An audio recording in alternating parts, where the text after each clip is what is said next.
As Americans, we are taught from an early age to value the study of history as a vital part of our education and our identity as a nation. Study of the American West has been extensive. The number of books published is second only to those written about the Civil War.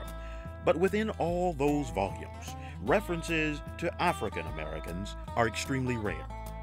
Today, historians are rediscovering the contributions of African Americans, recognizing their impact as a people, and exploring race relations as they played out in the Wild West. In this 5-part series, Professor Quintard Taylor focuses on African American history in terms of forming communities, combating racism, and changing social and political patterns in the development of the American West.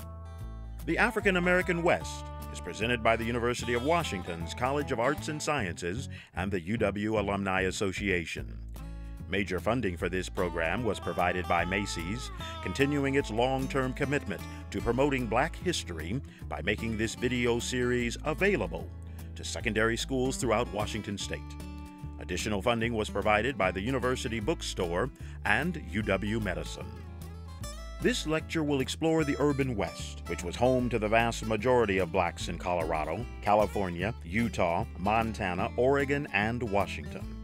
The campaigns they waged and the troubles they endured helped forge the contemporary African American urban enclaves in all of the major cities of the West. Welcome to the third lecture in this wonderful series, The African American West, 1528 to 2000. I'm Rusty Barceló, Vice President and Vice Provost for Minority Affairs and Diversity at the University of Washington. As many of you know, this series is a story about collaboration. You know, it's because of the work of many individuals and organizations throughout the years that diversity has become a core value here at the University of Washington. Some of that work has taken place right here on campus with its rich legacy of student involvement.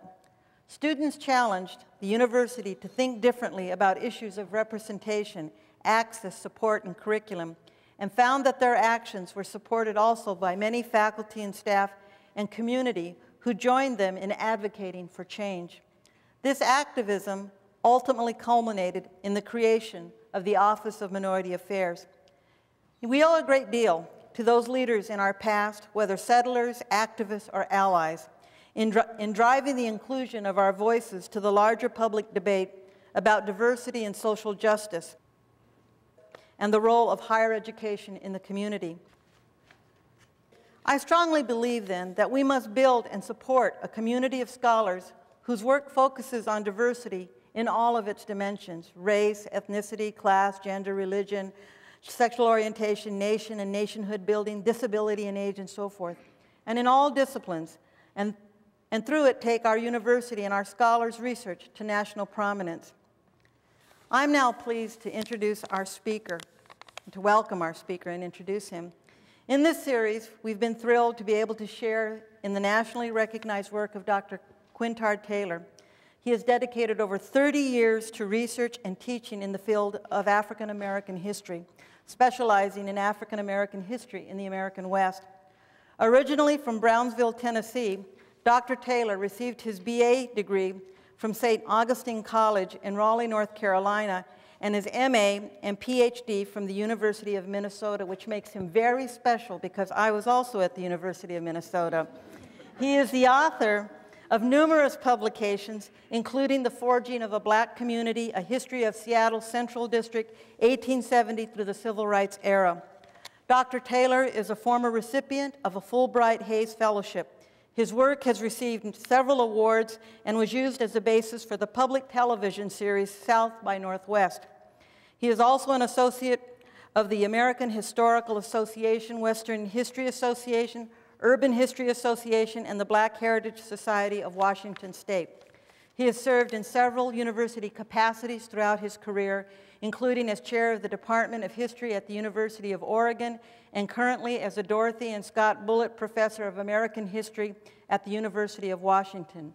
His national and international reputation has attracted many energetic and talented graduate students to the University of Washington, as well as requested his presence in has requested his presence in areas throughout the world areas, striving to learn more about building multicultural communities. And he has been a wonderful colleague, and when we call upon him to work with students, he's always there for us, so he's also an important role model.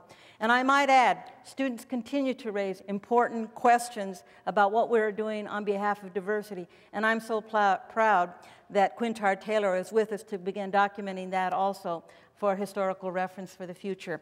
So please help me welcome Quintard Taylor, Professor Taylor. Thank you, Rusty. Thank you. I want to thank Rusty for that introduction. Yes, we have a lot in common, including the University of Minnesota, although, as she often remarks, she was there much later. I'm older. I want to thank all of you for coming to this third lecture. You're the tough ones. You're sticking it out here, and I'm very proud of you. I hope you are learning a great deal. I'm actually enjoying this. I know it's strange sometimes to think that one would enjoy this, but I'm having a lot of fun up here, and so I hope you are too. But I hope we're also engaged in a process of intellectual growth, especially when it comes to African Americans in the West. I want to come back to Rusty for a minute. She heads an amazing program, the Office of Minority Affairs, and she has done a wonderful job, and I want to acknowledge that publicly. It's a difficult job. It's almost an impossible job, and very few have done it well. Many of you know my affiliation with Sam Kelly, who was the first vice president for diversity years ago. And I think Rusty is doing the kind of job that Sam Kelly did. Sam opened up the doors, and Rusty is making sure that those doors stay open to a whole host of people of color on this campus. And so thank you, Rusty, for your work.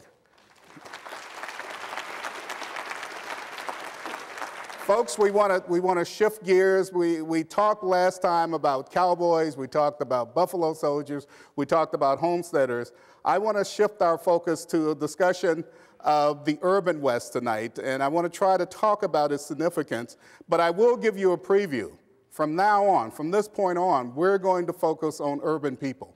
Because indeed, to a large extent, as you're going to see in this lecture, the experience of urbanites in Seattle, in Los Angeles, and other cities across the West helped to determine and to shape the contemporary communities, contemporary African-American communities, and contemporary communities in general in which we all live. When we usually talk about African-American history in the West, certainly we do discuss the Buffalo Soldiers, the homesteaders, and the cowboys. And yet I would argue that that focus ignores the lives of tens of thousands of black Westerners who moved to the cities of the region. They, as much as those homesteaders and cowboys and Buffalo Soldiers, face a difficult and challenging and often hostile environment, one that one could call, that I certainly call, the frontier. But in this case, it was the urban frontier. 19th century black urban communities expanded in large cities and small towns. We don't usually think of the contrast between those cities or among those cities, but let me talk for a minute about the kinds of places that African Americans would reside in. You don't see it reflected on the chart up here because I've listed just the largest cities, but black urbanites made their way, of course, to San Francisco, as one might expect, but they also made their way to Helena, Montana. They resided in Denver, Colorado, but they also resided in Dodge City, Kansas. They came to Portland, but they also came to Pocatello.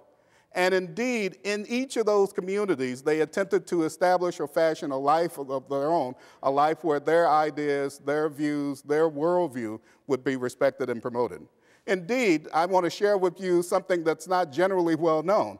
African Americans in Colorado, California, Utah, Montana, Oregon, Washington, Arizona, and Nevada were overwhelmingly urban from the very beginning.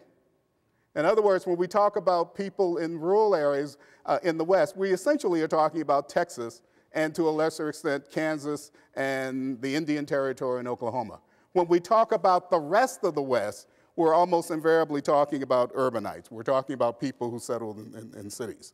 These 19th century urbanites were influential far beyond their numbers as the organizations and institutions they created, the values they shared, the goals they sought through politics and civil rights influenced successive generations well into the 20th century. If we look at the Black West today, In other words, if we look at the populations of black Westerners today, we'll see that those populations are the result or the consequences of those migrations to the cities as opposed to those migrations to the rural areas across the West. As late as 1910, the combined African American population of the 5 largest Western cities, and I have them on the chart there, San Francisco, Los Angeles, Seattle, Denver, and Portland, totaled only 18,000.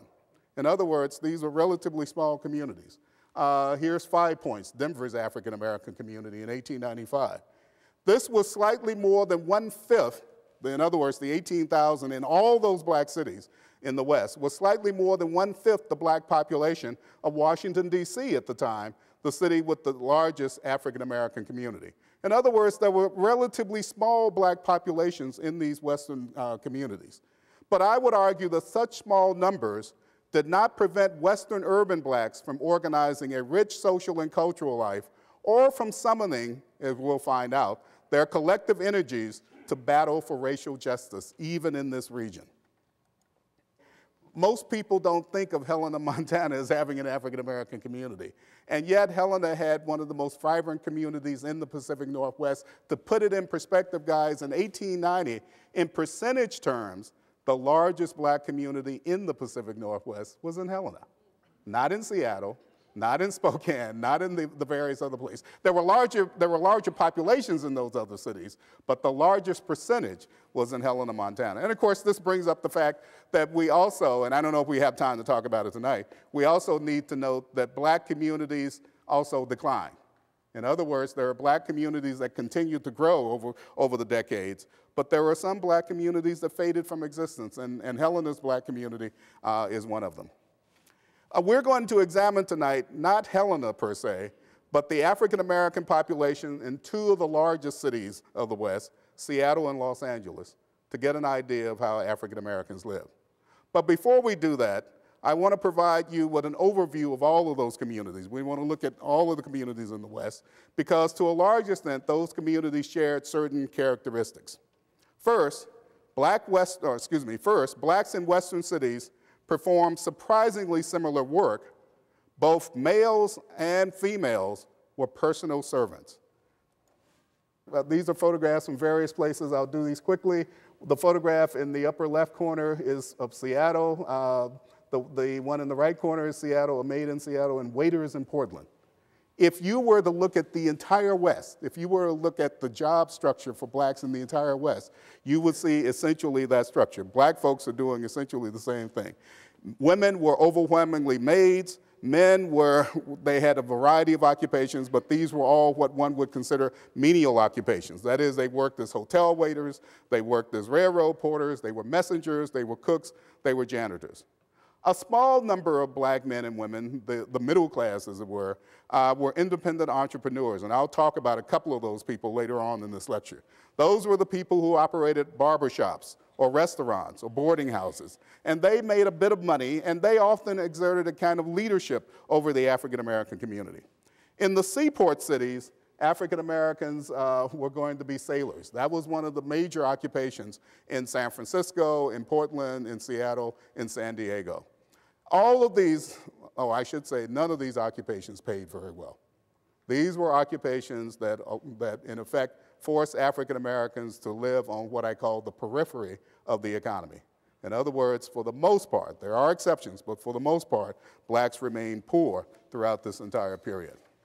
Despite their small numbers, despite their poverty, black Western urbanites established churches, they established fraternal organizations, they established social clubs, newspapers, literary societies, indeed a whole host of organizations that reflected their ability to, as I said before, carve out lives for themselves. These institutions and organizations address the spiritual, educational, social, and cultural needs of the local inhabitants. But I would argue something else. These race organizations, and this is the term that they use, that people from the period used at the time. These race organizations also provided African Americans with a respite from a hostile world, a retreat where blacks could gain some control over their lives. Listen to the words of the San Francisco Appeal, which is the oldest black newspaper in San Francisco. These are words that were written and directed to its readers in 1862. We call on you to create political, religious, and moral institutions wherever there are half a dozen colored people. We call on you to create political, religious, and moral institutions wherever there are half a dozen colored people. 40 years later, and then this is one example of the creation of these kinds of organizations. 40 years later, in 1907, the Montana Plain Dealer, another black newspaper, in this instance in Helena, Montana, declared, "The greatest hope for the ultimate solution of the problems of our race is our ability to get together. And we are glad that even in this section of the country, meaning Montana, with a scattering of population of our people, that they are abreast in their efforts to solidify their interests." In other words, that black people, even in Helena, Montana, are connecting with the larger struggles that are taking place all around the nation. But just as important as creating these institutions, these organizations within the communities, was the need to link these communities across the state and region. Indeed, I argue that black Western communities, precisely because they were small and isolated, or they sensed that they were relatively small and isolated, needed such organizations even more than their Eastern counterparts. These organizations are stretched across state lines and stretched across regional boundaries, reminded black folks that no matter how remote African American populations might appear to be in places like Spokane or Salt Lake City or Albuquerque or Cheyenne, that they were in fact part of a much larger community that stretched across the West and ultimately that encompassed the entire nation. Let me give you an example, and this is a local example. This is the Puget Sound African Methodist Episcopal Church Conference in Seattle in 1900.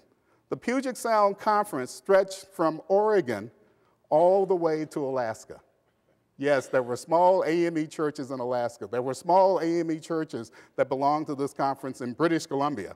There were certainly a number of small churches throughout Western Washington, and there were the churches in Oregon. These churches, when I say small, these churches sometimes numbered no more than 50 to 75 members. But they saw themselves as part of a larger network of churches. They saw themselves as a body or a community of faith, and essentially they interacted with each other, and in the process of doing so, people coming down from Alaska, coming down from British Columbia, coming up from Oregon to Seattle to these conferences. In the process of doing so, they kept alive the sense of African American culture and their sense of their, if you will, their part of a much larger black world that existed beyond the Pacific Northwest. Or let me give you another example from a slightly different area of the Pacific Northwest, the Montana Federation of Colored Women's Clubs. This is a meeting in Butte, Montana in 1924. What is amazing to me, at least, is the fact that the colored women's clubs existed in every single state in the West. There was an organization even in Wyoming. There was an organization of colored women's clubs even in Utah, even in Nevada, and on and on and on. In other words, black women, wherever they were, tended to organize. And these weren't simply sewing circles, folks. Let's be very clear on this. These weren't simply black women getting together to talk about the latest social issues. The Black Club, the Black Women's Club that formed in Cheyenne, Wyoming in 1896, formed in direct response to a lynching. In other words, these black women organized themselves to deal with the racial oppression that was going on within their backyard. But they also organized themselves to deal with other issues as well. Let me take a minute, bear with me for a minute. I want to talk about the Dorcas Charity Club. The Dorcas Charity Club is a club that formed in Seattle in the first decade of the 20th century. It was founded by a number of black women, and it was founded for a special need. There were two orphans who had essentially been denied entrance into the state orphanage. And the director of the orphanage came to a number of prominent black women in Seattle and said, "Can you do something?" And these black women responded. They responded by creating the club, by raising money, and eventually placing these orphans in a home. And they were successful at this, and as a result of their success, they began to do this on a continuous basis. In other words, these were black women organizing to meet the needs of the community. Whether it's in Seattle, whether it's in Butte, Montana, whether it's in Yuma, Arizona, they are all about the same thing, trying to create community, creating community doesn't simply mean people interacting with each other. It means creating, if you will, a helpful and supportive environment in the midst of, in some instances, great hostility. Thirdly, and I want to get to this, I want to talk about this in a minute, but I want you to focus on it as I talk about it. There were protest organizations that were created by black Western urbanites. These protest organizations often strengthen the bonds of community. Protest organizations, as you'll see as I talk about these images in a minute, protest organizations were necessary even in the West. In other words, there was racial violence even in the West. We think about racial violence as a Southern phenomenon. We think about the fact that there were lynchings in the South. We think about the fact that there were burnings of blacks in the South. These are two incidents that happened, in one case on the right, literally the Tulsa race riot of 1921, where an entire black community was destroyed. I won't get into the detail now. We can talk about this a little bit more in the question and answer session. But it was a situation where, for the first time, there was, not for the first time that there was a race riot, there had been race riots before, but it seemed for the first time there was state involvement in the race riot, and there were new and, if you will, more dangerous technology that was going to be brought to bear. For instance, machine guns were going to be used against the African Americans in their communities, and strangely, bombs were going to be dropped from planes onto the community in Tulsa. This was a conscious attempt to destroy the Tulsa community. There were a number of blacks who died. We don't know, even to this day, how many people died, but we do know that a community was destroyed, and it would take years for that community to come back. Let me talk about the image on the left. And again, it's very, very powerful. I apologize if it's disturbing, but I think you need to see it. This is an incident. This was the so-called Omaha courthouse lynching and riot in 1919. This man was burned alive. He was accused of rape. Whether he was innocent or guilty is not the point, and we don't know. We really don't know. But we know that a mob became incensed at the fact that he was in the jail and he had not been brought to trial, and they literally destroyed the courthouse in Omaha to get at this guy. They literally destroyed a building that had been paid by their own taxes to kill this guy. Again, I won't get into the gory details. I want to spare you that. But I think what is so depressing about this is that more people saw or witnessed this lynching than any other in recorded history. At least 8,000 people witnessed this lynching. This is Omaha, Nebraska. This is not the Deep South. This is, let me emphasize this is not the Deep South. In other words, racial violence could rain down on black people even in the West. Now, in some areas of the West, there's a little bit more ambiguity. As one historian said in San Francisco, black folks always lived with not knowing whether or not there was going to be anti-black prejudice and anti-black violence. In some instances, they didn't encounter very much. In other instances, they did. And so blacks in San Francisco were always unsure. And I think that holds true in other areas as well. But the very existence of violence like this, the very fact that violence like this was going on even in the West, made it necessary, I believe, for civil rights organizations, for what I call racial defense organizations, to be born even in the West. In the 1890s, the major organization of its type, racial defense organization, was the Afro-American League. And it formed in San Francisco. It set up a chapter in Seattle. There were chapters in Los Angeles and Denver and other major cities. But by the early 20th century, the major organization of racial defense was going to be the National Association for the Advancement of Colored People, or the NAACP. Let me turn to the next slide. W.E.B. Du Bois, as many of you in this room already know, was instrumental in the creation of the NAACP nationally, and by 1913, he was in the West. He toured Seattle, and I'll come back to talk about his visit to Seattle in a minute. But Du Bois is actually the gentleman just to the right of the guy at the farthest end, the farthest left of that photograph. Du Bois is being toured, literally taken around on a tour by the prominent blacks in Los Angeles. And of course, as a consequence of that visit, the NAACP is going to be launched in Los Angeles. That's not the first NAACP in the West, however. The first chapter begins in Houston in 1910. Seattle's chapter actually predates the one in Los Angeles. It begins in 1913, and both Portland and Los Angeles have chapters by 1914. Let me make an aside here about the NAACP, because it's a very interesting organization, especially at that time. The NAACP, and this next slide sort of reflects this, the NAACP was one of the few organizations in any community that had a significant involvement of women. And indeed, in some instances, the NAACP leadership were concerned about the large numbers of women that were involved. In some instances, they were concerned about the large number of men that were involved. In certain chapters, they were concerned about the large number of whites that were involved. Portland's chapter was almost all white. In Seattle, they were concerned about the fact that the chapter was almost all black.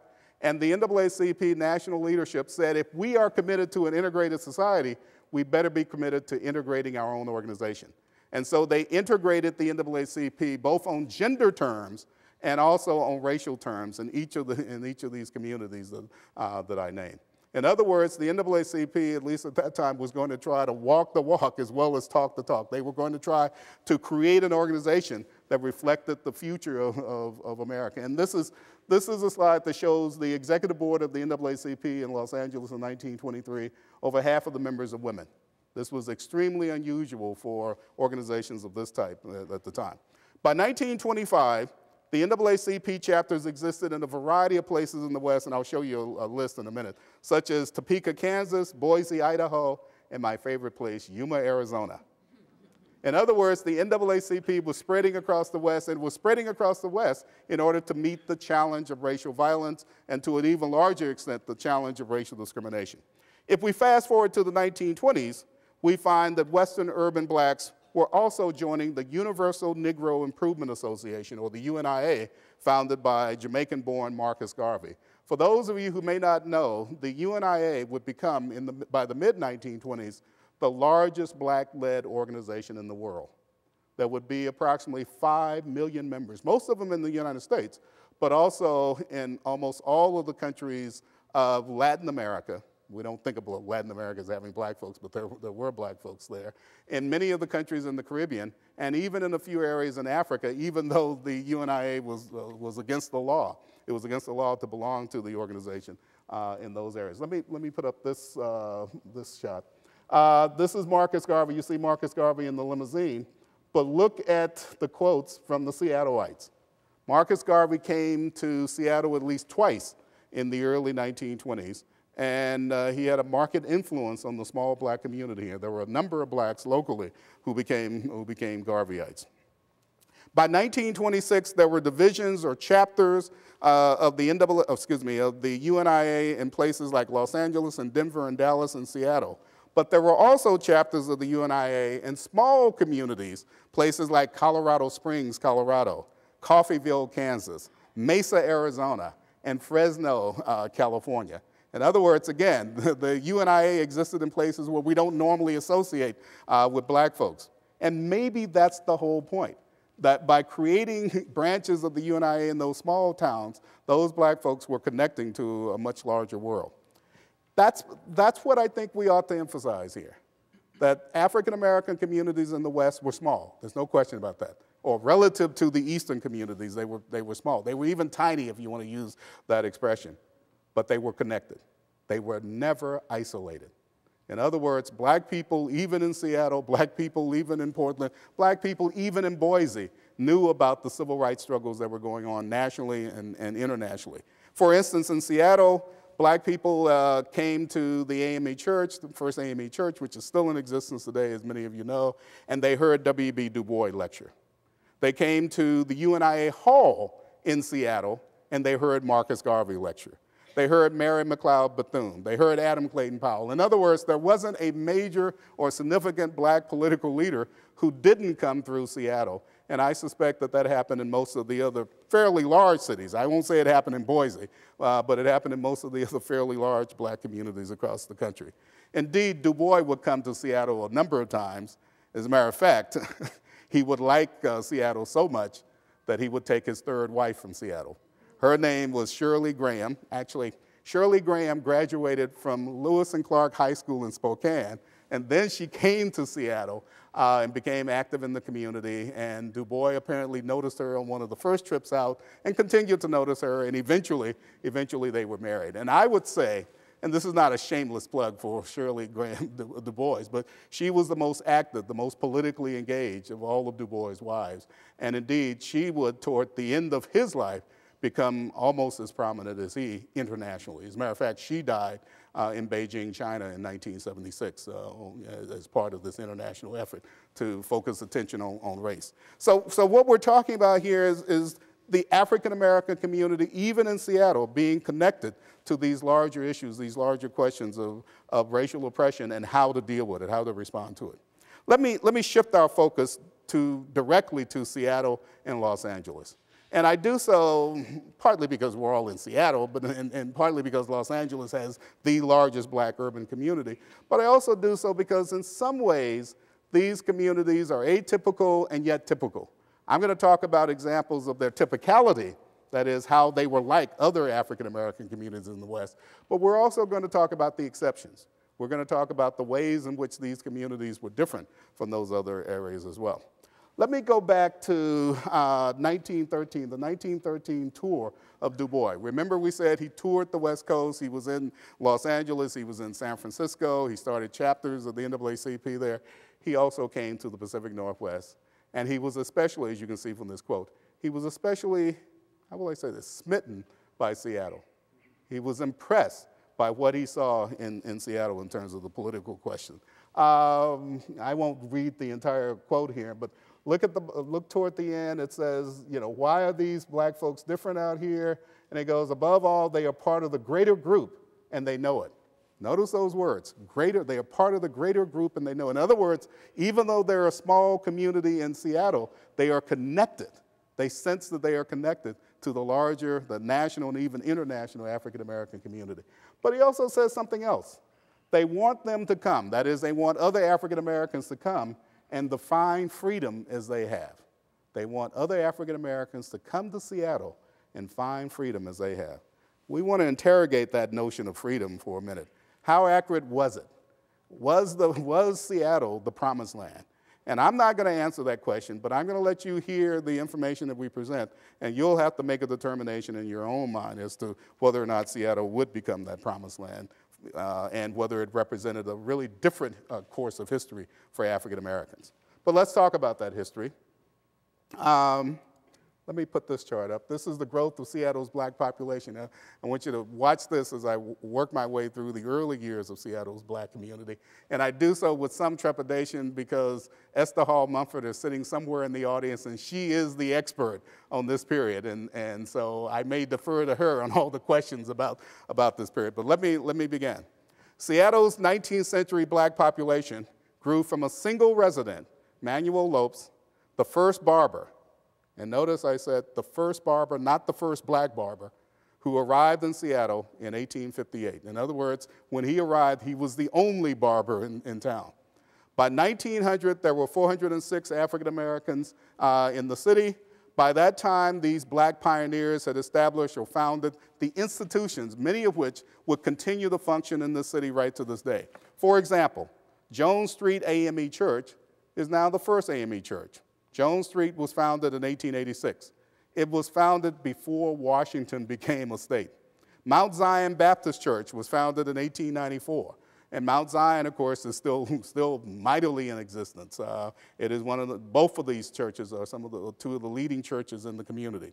African Americans also created businesses and civil rights organizations in Seattle. They laid the foundation for community institutions which would shape Seattle right to this day. Yet these newcomers entered a rapidly growing city. And I think we need to keep this in mind because when we talk about Seattle, we have to talk about a city that was changing dramatically from, let's say, 1865 to 1885 to 1905. For example, to give you the sense of the population, Seattle had only 3,000 residents in 1880. Seattle had only 3,000 residents in 1880. By 1910, 30 years later, not a very long time in terms of the history of a city, by 1910, it had almost 250,000 people. In other words, people were rushing in, people were coming in, and I would suggest as they came in, some of the frontier attitudes on race were going to be challenged. In other words, there were racial restrictions that were increasingly going to be set up. But we'll get into that in a minute. For one brief moment, though, it seemed the blacks had found a political promised land. Let me give you some examples. In the 1860s and 1870s, and even into the 1880s, blacks encountered very, very few restrictions when they came to Seattle. Black men had voted in this city since 1865 without restraint. And folks, it's very difficult to say that. I mean, there are only a handful of places in all of North America where black men were voting in 1865 without restraint. Black women gained the right to vote in 1883. It was taken away a little bit later on because it was taken away from all women by a Supreme Court decision. But nonetheless, suffrage rights were going to be far more advanced for women in the West, and particularly in Washington than elsewhere in the country. Unlike the South, African American men, women, and children could sit on juries. That sounds like a small point, but it was a huge point. It was a huge consideration for many of those people who made their way out. And in the frontier city of the late 19th century, that is before Seattle became a big city, in that small frontier city, which hugged the hills around Alaska Way, black people could live in any area of the town they chose to. Black people could live in any area of the town that they chose to. And indeed, if you look at the census records and you look at the population distribution, blacks were all over Seattle.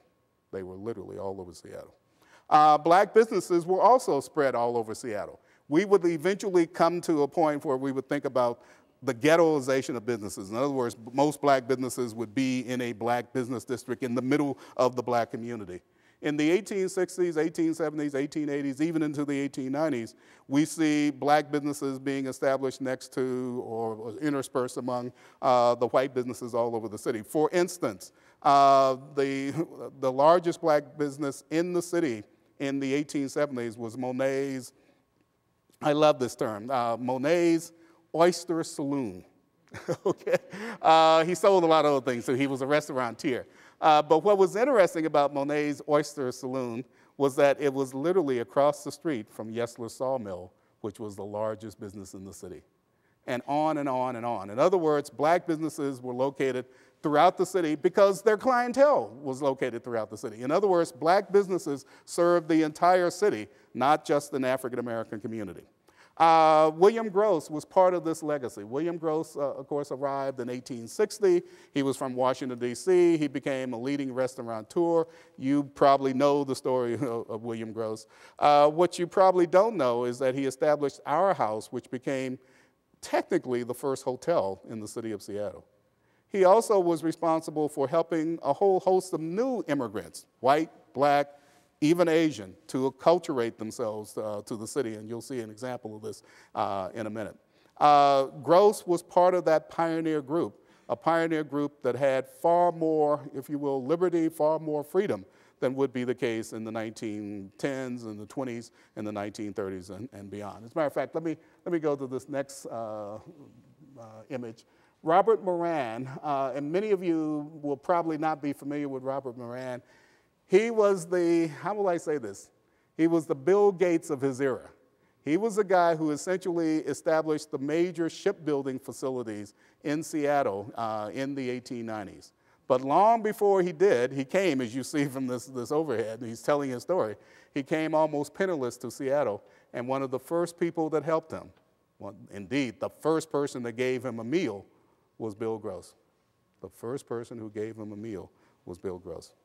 Washington Territory was different, Seattle was different. It seemed to a lot of folks that Seattle really was the promised land. It seemed to a lot of folks that Seattle was a place where one could be respected for his or her ability, and not condemned because of the color of their skin.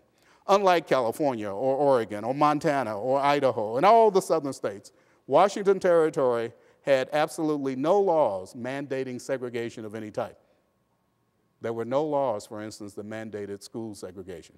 And notice I said not just the southern states, but all the neighboring states, all of the states surrounding Washington had laws mandating school segregation. This is not just a southern phenomenon. It is a phenomenon that extends all across the country, and Washington was the exception at that time. In 1889, William Owen Bush, the son of George Bush, who was part of the first state legislature, and I think I may have made this point earlier. William Owen Bush introduced the first civil rights bill in the history of the state. Now, I think I also said that it wasn't always enforced, but the very fact that Washington in 1889 would embrace a civil rights bill or a civil rights act made it far different from the surrounding states or most of the other states. Indeed, black people recognize this. The first blacks who came, particularly in the 1870s and 1880s and into the 1890s, talked about Seattle being different. Robert O. Lee, the first African American admitted to the bar in Washington, arrived in Seattle in 1889 from Mississippi, and he declared when he came here that I had sought a place where race prejudice would not interfere with my prosperity. I think I've found it. I think I've found it. I, Israel Walker, a South Carolina native, said that he had come to Seattle in the 1890s to, quote, breathe its free air. In other words, that Seattle was different. Seattle was a place where he could be free of racial restrictions. Horace Cayton, however, summarizes the political freedom of Seattle, especially when he declared in 1900, and this is a long quote, and I don't have it on the board, so bear with me. We are the new frontier. These are Cayton's words. We are the new frontier. And thousands of Negroes have come to this part of the country to stand up like men and compete with their white brothers. And then Cayton said something else. We call on other blacks in the South to come to the Pacific Northwest, to make one bold strike for freedom by coming to Seattle in the Northwest.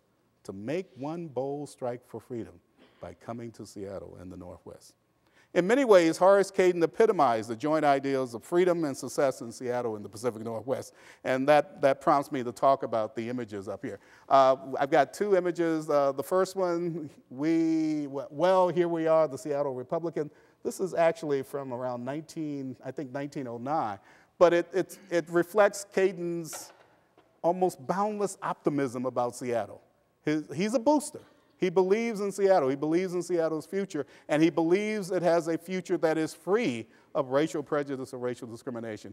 And to some extent, as I said, his own life reflects this. This is Horace Cayton. Horace Cayton is sitting behind the chair of the Washington Republican Party. This is a photograph that was taken in 1905. He's part of the inner circle. These are the men. And notice I said men here. These are the men who run the Republican Party in Washington, and Horace Cayton is part of that group. As a matter of fact, Horace Cayton's newspaper, the Seattle Republican, proudly proclaimed itself, more importantly, as Republican than black. In other words, he was much more enamored of the fact that he represented the Republican Party and Republican politics, and indeed some of his prosperity came from that, than the fact that he was an African American with a, quote, black paper. As a matter of fact, I don't think he would have considered himself running a black paper at the time. Let me give you a bit of background on the Caytons, because they are a remarkable family. Horace Cayton was the son of a black Mississippi slave woman and a white planter. Cayton was born in 1859. He attended Alcorn College. And fortunately for him, while he was going to the college, there was the president of the college, the former U.S. Senator Hiram Revels, the first black U.S. Senator. Cayton decided that he was going to make a name for himself, and he decided to start dating one of the senator's daughters. He was not successful with the first one he dated, but he was successful with the youngest daughter, Susie Revels Cayton. As you can see here, she would eventually become his wife. And of course, and I want to emphasize this point, they would build a great life for themselves, a great business in terms of the Seattle Republican. Cayton arrived first in Seattle in 1889. He worked for the Seattle PI, and then 5 years later in 1894, he and Susie Revels Cayton began the Seattle Republican, which for one brief moment was the second largest newspaper in the city of Seattle in terms of circulation. Not the second largest black newspaper, the second largest newspaper after the PI in terms of circulation. This was remarkable. It didn't last long, but it was remarkable, and it was a testimony to the fact that Cayton had sort of lived up to the ideas that he preached, the idea of sort of pitching in and making a name for himself and essentially competing successfully with his white brethren. By 1900, Horace and Susie Cayton had become the wealthiest, most prominent black couple in the Pacific Northwest. They could dine with the governor if they wanted to.